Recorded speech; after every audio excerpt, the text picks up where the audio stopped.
Hello everyone, Matthias Key here, coming to you from the year 2024, reading Ancient Prophecies of the Mahdi, the Book of Revelation as prototype for the Islamic end-time Hadiths. We've reached the sections titled H24, Topic 3, Life and Death under Isa ibn Maryam, and K24, Topic 3, Persecution and Death under the Beast and the False Prophet. Life and Death under Isa ibn Maryam. The Hadiths say that Isa will do more than break the cross and kill the pigs. He will also abolish the Jizya. This is the tax historically applied to non-Muslims, but it will no longer be applicable since Christians and Jews are targeted for death. Payment of Jizya will no longer excuse their existence. Their executions will carry out Allah's will. They will be proof that Isa ibn Maryam will be a just judge and a just ruler among my nations. By bringing death to Christians and Jews, Isa will bring success and prosperity to Muslims. There will be no greed or coveting. Sheep and camels, oxen and horses, plants and fruit will be in abundance. Presumably so also will be all other material needs and luxuries. Sadaqah, voluntary charity, will be abandoned. This tells us that the economy, or more likely the plunder taken as booty from the Jews and Romans or Christians, will be so prolific under the Mahdi that the practice of sadaqah will no longer be needed. The animal kingdom itself will be transformed. None of the creatures will be menacing any longer. Children will play with snakes and lions, and wolves will not harm sheep. The new world will be purged of all infidels and polytheists. This would include present-day versions of the ancient Quraysh, idolaters of Mecca, like Hindus, and of course, all Christians. After they're done away with, the caliphate will have perfect peace and harmony. Only Allah will be worshipped. The glorious age that will come upon the earth is described in the Hadith as a silver age. This is the suitable place to requote the Hadith that says, "A nation which has me, Muhammad, at its beginning, Isa ibn Maryam at its end, and the Mahdi in between will never be destroyed." Revelation, persecution and death under the beast and the false prophet. Not everyone will worship the image, however.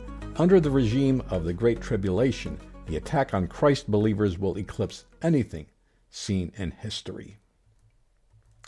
The false prophet commands that those who do not pay homage be killed.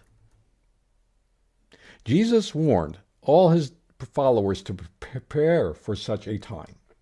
Matthew 24:9. Then they will hand you over to tribulation and kill you, and you will be hated by all nations because of my name. Church history records numerous periods of persecution resulting in the death of many Christ followers. They occurred from time to time in certain countries, but not in others. The difference during the Great Tribulation will be that you will be hated by all nations because of my name. The word all tells us of the global nature of the persecution. It points ahead to the global empire established by the beast. The Heavenly Father watches from on high. He sees those who are targeted for death, all because they have decided against the beast and turned to Jesus to save them. God knows their newfound faith and their new commitment to please Him and obey His commandments. Comparison.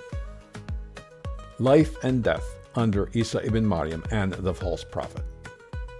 The Hadiths and Revelation both agree that the vast majority of Christians and Jews will forfeit their lives in the end times. Isa will kill his enemies among the Jews and the Christians who worship him. This paraphrase of the Hadith given above by Ibn Qayyim emphasizes that Isa knows he is not divine.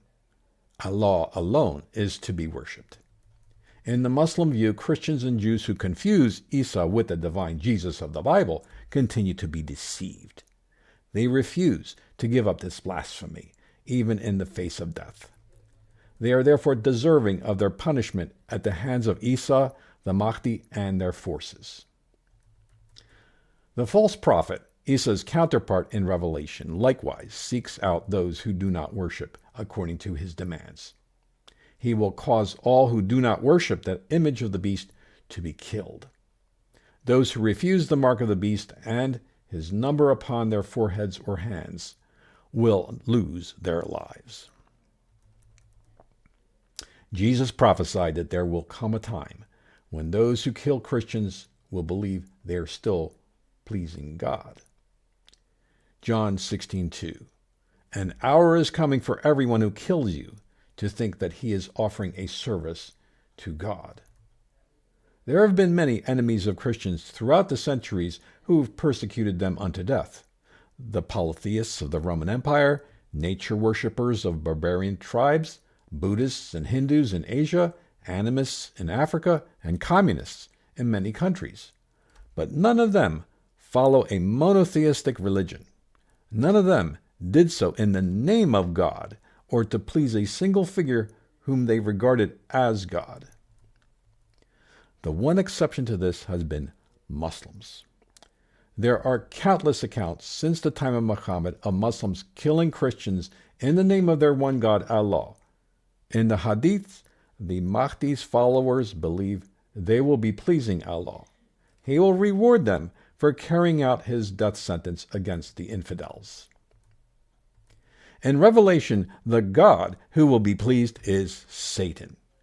It is not evident from John's vision that the followers of the beast and the false prophet realize that Satan is the one inspiring their actions.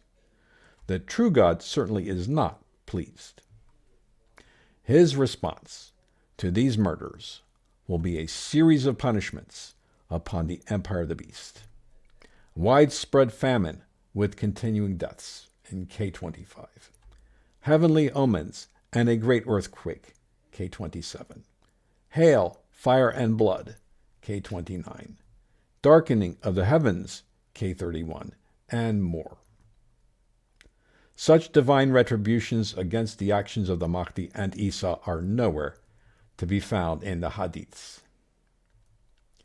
Instead, the Hadith that begins, Isa ibn Maryam will be a just judge, transitions seamlessly to the mass execution of Christians and Jews, then to a resulting idyllic world that is almost a paradise for Muslims.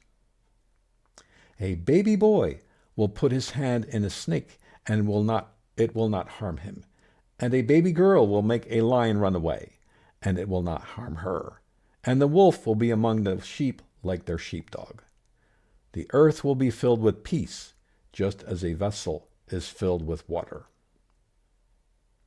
These words are an echo of Isaiah, written by that Jewish prophet 13 centuries before Muhammad. And the wolf will dwell with the lamb, and the leopard will lie down with the young goat. The nursing child will play by the hole of the cobra, and the weaned child will put his hand on the viper's den. They will not hurt or destroy in all my holy mountain. Isaiah's words will come true in Revelation. But the fulfillment will not occur in the middle of the beast's rule. We must wait until the end of the Great Tribulation.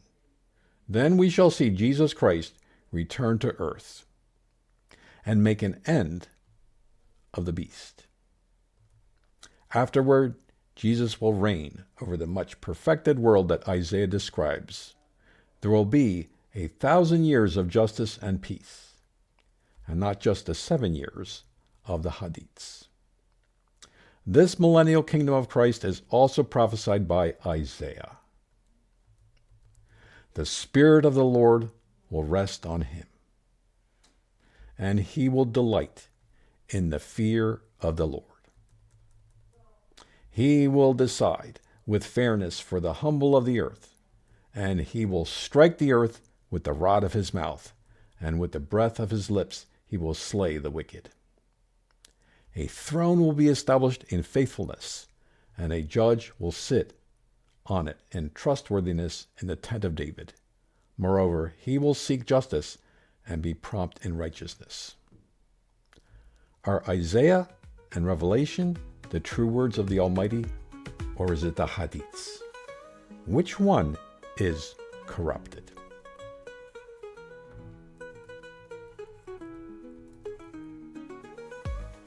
If you have found this video helpful, then please click the like button.